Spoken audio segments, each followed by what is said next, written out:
great questions come up in the Q&A, and if all our panelists want to come on now, this is meant to be a discussion, so feel free to chime in as you see fit and as you have things to share. I'll start at the top of our list here with Lisa, who's asking a broad question, asking you to talk about the TP53 mutation. So maybe you can talk about your experience with patients that you've seen who have this mutation, and maybe if there's any specific treatment regimens you typically recommend for this subset of people, that would be great too.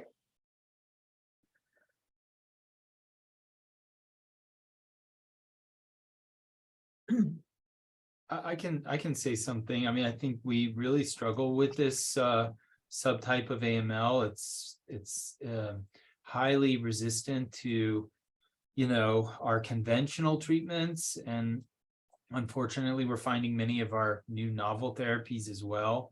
It's a big problem for our field, and we're hopeful that as a field we can soon find some of the weaknesses of this subtype of AML and be able to address it with new therapies. But it's a problem that we struggle with for sure. Perhaps I could add to that. So so the reputation. So TP53 is a tumor suppressor gene, and there's even an inherited form where patients' families can have many different types of cancer. So it's definitely has a fundamental role. We often see it in secondary in patients who develop myelodysplastic syndrome first, or have another type of cancer first, and then develop acute myeloid leukemia. It becomes quite frequent. Patients who have a lot of different chromosome abnormalities, this complex genetics, they almost always have a TP53 mutation. So it's unfortunately not uncommon, and it seems to track with the worst prognosis situations. So there have been some kind of brighter lights in the past. Washington University had wrote a publication saying that if we gave 10 days of decitabine, that seemed to be helpful in their patients. They found that to be the case. So we sometimes include decitabine, sometimes try a longer course of decitabine, but it's not as reliable that it will work as it appeared in that first publication. There's an antibody called magrolimab, which kind of overcomes some of the immune system ways that the leukemia shields itself from our own immune systems, and that magrolimab antibody has been shown to be helpful in myelodysplastic syndrome, especially the patients the precursor to AML, especially in the patients that have the TP53 mutation. And now there's some trials that are trying to see if it will work as well for TP53 mutated AML.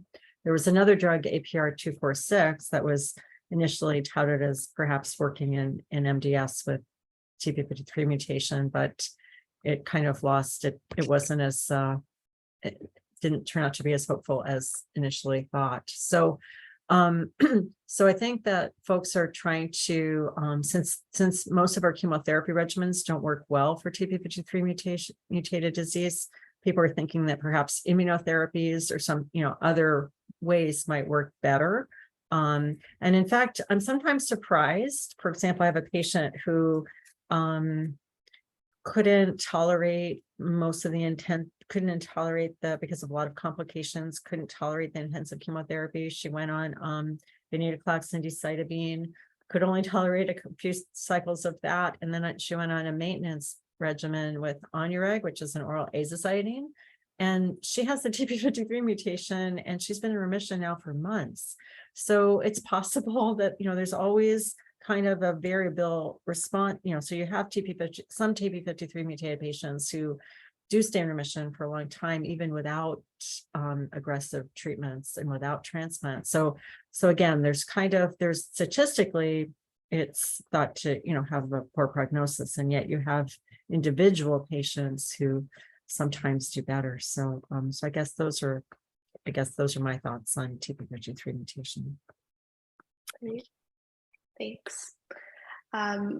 Lisa, if there's anything specific you're wondering that maybe wasn't addressed, feel free to let us know in the Q&A, but I think that was a great coverage of the mutation in general. Let's move on to a question about nutrition, maybe stemming back from Dr. Manis's slide that said eat. Loved the picture there. It says, do certain foods accelerate or slow the progression of the disease? Yeah, that's a great question. And my guess is if you ask 10 different leukemia experts that question, you'd get 10 different answers. I think really there's not a standard there. There are some things, some do's and don'ts that I think are fairly universal. So when people have low immune system, typically low neutrophils, there are things that we recommend avoiding, like raw fish, sushi, raw meat. We recommend washing fruits and vegetables really well. I think those things are all pretty standard. There are some people who will say avoid sugar entirely, and various other things. I have a patient who swears that eating chicken feet raises his platelet count. So there are all kinds of things, not a ton of science to support any of these, in particular in AML. And so really, my recommendation is just to try and maintain adequate oral intake, try and get enough food. And, there are times when people really can't when people are getting chemotherapy where they really can't tolerate sort of a healthy, balanced diet. And so if the only thing that's appetizing is ice cream, I say go ahead and eat ice cream. But I suspect Dr. Becker and Dr. Paglia may have a different take on that.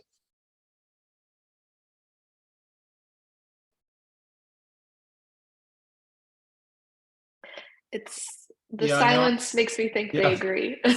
Same approach, Gabe. Yes.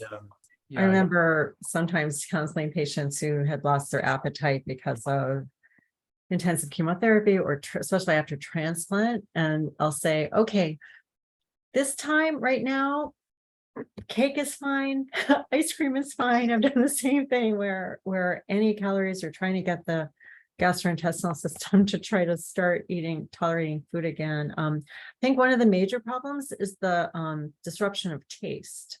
So I think that a lot of my patients tell me that the problem is that nothing tastes, everything is altered, and that there's very few foods that are appetizing. So there's this lack of appetite, and as well as other functional issues that happens because of GI gastrointestinal toxicity, but even just the taste, the toxicity, side effects of some of the drugs that make it really hard to eat. But so the weight loss can be profound, and without adequate nutrition, patients don't recover their blood counts well, they don't recover their strength well, they become very weakened. So it is important. So I agree with the ice cream idea.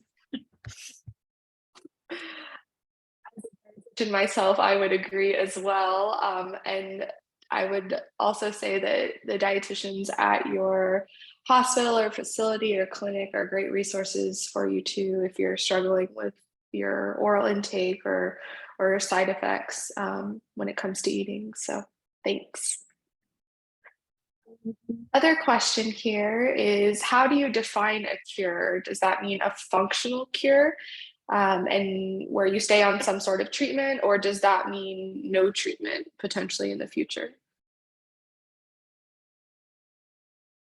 We'd like it to mean no treatment, like the traditional sort of definition would be off treatment. We sometimes arbitrarily say 5 years, no recurrence.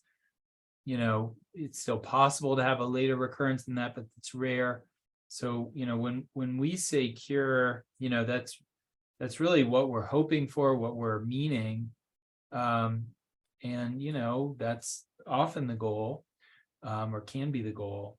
Not always, but yeah. I think some of these other sort of maintenance strategies are ways to keep a remission going, but may not be curative strategies, but might allow for long-term remissions. Yeah, and I would just add to that, part of the hard part, I think, for patients is that, we don't have a test for cure. So, we define remission by less than 5% blast, which is typically looking under the microscope. We now have much more sensitive tests that can look even further below the surface. So, 0.01% leftover blast or 0.000 something percent. But we don't have a test yet that is good enough to tell us whether we've gotten rid of every last leukemia cell. And so part of the hard part as a leukemia patient is the uncertainty of knowing, is all of the leukemia gone, or is it going to come back someday? And that's, part of the adjustment that goes into this to living with this diagnosis. I hesitate to share this with you, but I will. So I once was I was speaking to patients at University of Washington one evening, and there was a reporter from the undergraduate newspaper present in the audience. And one of the things I said was that cure is a 4-letter word that I don't use very often. So that the next day, the headline of the student newspaper was "Cure is a 4-letter word." So I think that that it's a difficult word for us to use, and people might. I hesitate to even give a time frame, the 5-year time frame, because I've seen relapses 12 years, 13, 14, 17 years after allogeneic transplant. We don't understand what's responsible for the late relapses. Sometimes we think it's the donor cells in the recipient develop acute leukemia. So sometimes that's what the problem is. Sometimes it's the original clone somehow has remained kind of dormant for a long time, and then suddenly it looks like it is the original leukemia. And all these molecular tests and the sensitive flow cytometry tests all are kind of hints as to whether or not how successful we've been. From a statistical standpoint, I was taught back at MIT, I was taught that that the immune system can clean up the last 100 cells, so that if all of our other treatments could get you down to the less than 100 cells left in your body, we have no tests that will show those 100 cells, but if we could get under 100 cells, that's what the idea statistically was, that the immune system could take out the rest. In some ways, that's what we think of allogeneic transplant, is that the donor immune system actually can recognize those leukemia cells and continues to fight them for, it's almost like a different type of immunotherapy. So I agree that with my colleagues that it's very difficult to know about the cure. But I would say that those long-term remissions, I think I try to encourage folks to just, be very positive about that if they've achieved complete remission, if there's no minimal residual disease detectable, that it's time to live life during that time. And so I think even though we still have and the other thing is that we still have the potential for cure. So I think that that's enormous, the fact that we can cure patients, and we may only know after they live out the remainder of their life without a relapse, but we do see it. And so I would say that I'm very encouraged that we do see cures. Yeah, that's great. Thank you for that. I'm going to jump around a little bit and kind of go to the bottom here and ask Steve's question, who says, could you comment on the variations and changes underway between hospital versus outpatient-based treatment?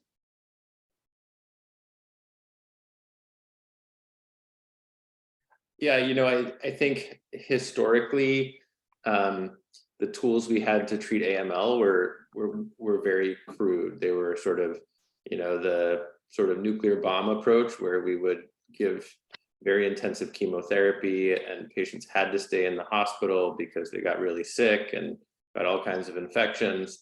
I think the last, 5 or 6 years in particular, we've seen in the field a slew of new FDA approvals for drugs that are much more targeted, have much fewer side effects. And so we're seeing a shift of treatment from the hospital to the outpatient setting, in part because there are many fewer side effects.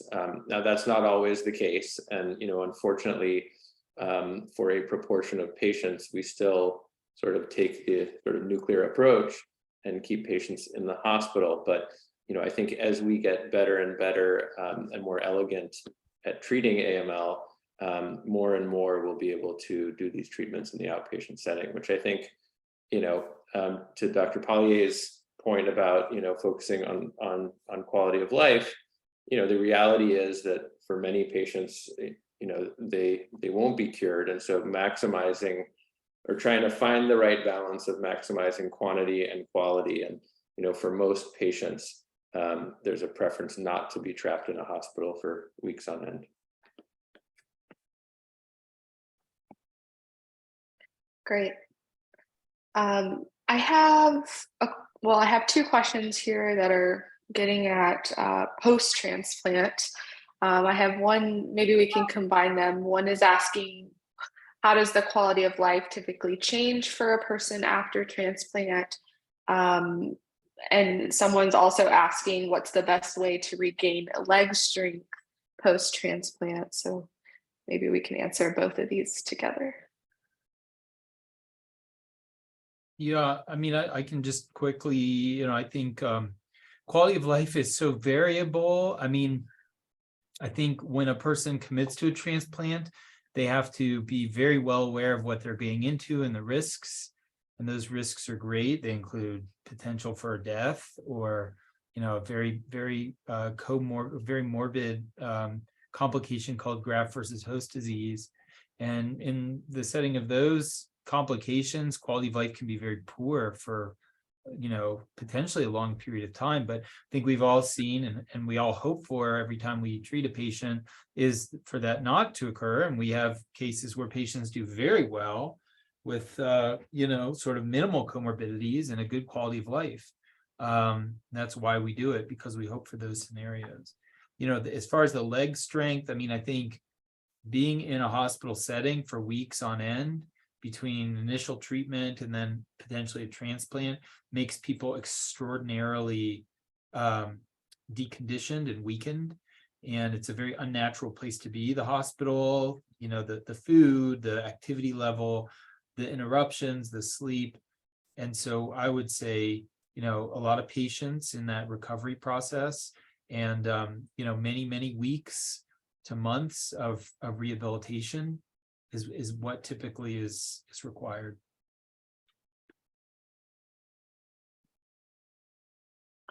Great. A few more questions have popped up about physical activity, and one of the more recent ones is asking about physical status after transplant, what to expect. Will I be very ill or will I be able to move around? While someone earlier was mentioning that movement can impact outcomes, as Dr. Manis was talking about, and was wondering if there's usually any exercise restrictions centered around people going through treatment. Where can they find out more about what activity level is safe for them? That, I guess, yeah, we've already answered that, the outcomes part. So yeah, those would be the 2 questions. So usually there's physical therapy at the centers, at the transplant centers. And so usually as the patients are recovering after transplant, they're evaluated by physical therapy and they make recommendations about specific exercises that can help them regain the strength in their lower extremities and overall their functional status. In terms of restrictions, there's issues. So there's issues about the immune system and whether or not you could go to a gym that has a lot of people touching a lot of equipment. And I think that, after pandemic, I think that it became even more difficult for patients to be able to go to those places where they could exercise on those machines. But even I usually encourage folks to be taking walks, to be, and the other issue is if their Hickman line is, their central venous catheters are still in place, then they can't be going swimming, for example. And then there's the restriction of, going that. So, initially when they kind of go swimming again, that it be in a chlorinated pool or the equivalent versus in a lake or pond or other body of water because of risk for infection. So there's all different gradations, and there's timing of when patients are still on immunosuppressive medications in terms of the restrictions. But there's definitely exercises. There's definitely ways that patients can improve their physical condition and strength, and the physical therapists and occupational therapists who are at the transplant centers can start all of that and counsel the patients as well as their physicians earlier, as they start to improve. Great. Okay, and I guess let's end with this last more forward-thinking couple of questions that have come in. CAR-T was brought up twice. So someone's asking, how soon do you think CAR-T therapy will be available for AML? And then, oh, I just lost it. The other question was asking about average life expectancy prior to all of the innovation that's happened since 2017 to present, and where each of you see this improving in the next 5 years. Is the answer CAR-T, or is it some other newer immunotherapy, targeted therapies? Where do you see the innovation moving towards? So so there are CAR T-cell trials at my institution. There's open trials for using CD33, using CD123, and even using CD7 as targets for CAR T-cell therapy, where selected AML patients would be eligible. The problem is that all of these early CAR T-cell trials, just like they were for the other disorders, they're only open in small numbers and very, stringent criteria. So in terms of will there be an approval at some time in the future? Certainly, but just like there's issues with relapsing after CAR T cells that are being used for other disorders, I believe that for AML, the same thing will happen. It's been extremely difficult for AML as opposed to ALL or lymphoma or myeloma in terms of the technology itself. I think part of the problem has been, are there good antigens? So a lot of folks are doing research to try to determine really good antigens. So for example, there's an allogeneic immunotherapy, cellular immunotherapy approach using WT1 as a target. There is, instead of CAR T cells, natural killer cell therapy is also being investigated, and there's natural killer cell therapy also being developed in clinical trials available for those.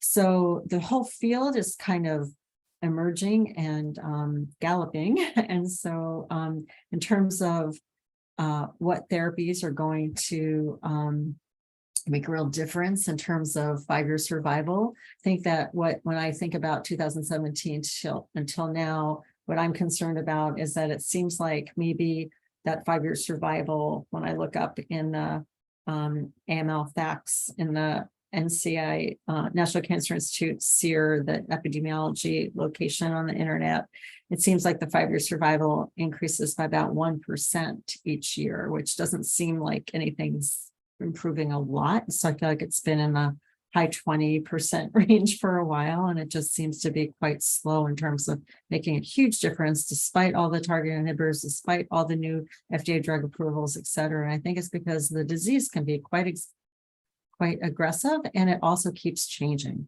So there's this entity called clonal heterogeneity, where a new clone the AML develops acquires more mutations, and that clone takes off, and I think that's part of the problem, is that it's always changing, so that as we treat, another clone emerges. And I think Star Trek had the War of the Clones. Anyway, I'll let my colleagues comment.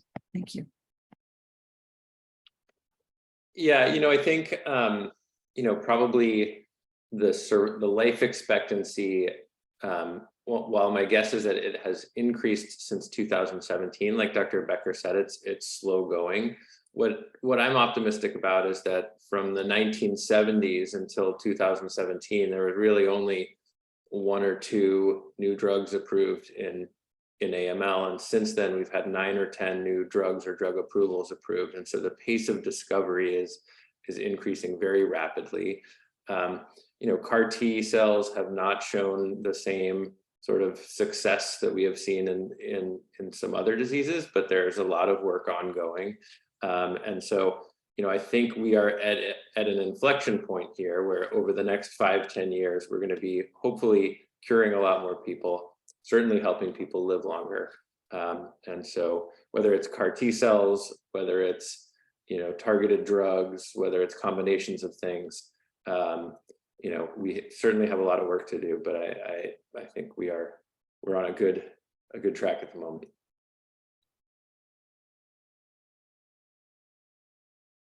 Great. Well, I think we'll wrap up there. Thank you so much to our panel. This was really great and a lot of excellent information shared today. I'm going to share my screen really fast. And actually, there was a question that came in that I can answer. How can I get the whole transcript of this event? We'll be sending out the recording to everybody who registered, so you should be getting that in your email soon. Okay, so I'd like to mention that our next event will be an adult AML chapter event, which will take place on March 9th at 3:30 p.m. Eastern. Dr. Melissa Lowe, who's an AML expert from Rochester University, will join the chapter for a virtual event centered around fitness and personal values in older adults with AML, and she will discuss how these factors can be used to guide treatment decisions. You can find the registration page for this event and others in the next week or so by visiting healthtree.org/AML/community/events. Again, we would like to thank our HealthTree community for AML sponsors, AbbVie, Servier, and Bristol Myers Squibb. And thank you for helping us build a strong HealthTree community for AML. We appreciate you all. Hope you each have a great rest of your evening. And we hope to see you again for our upcoming adult AML events.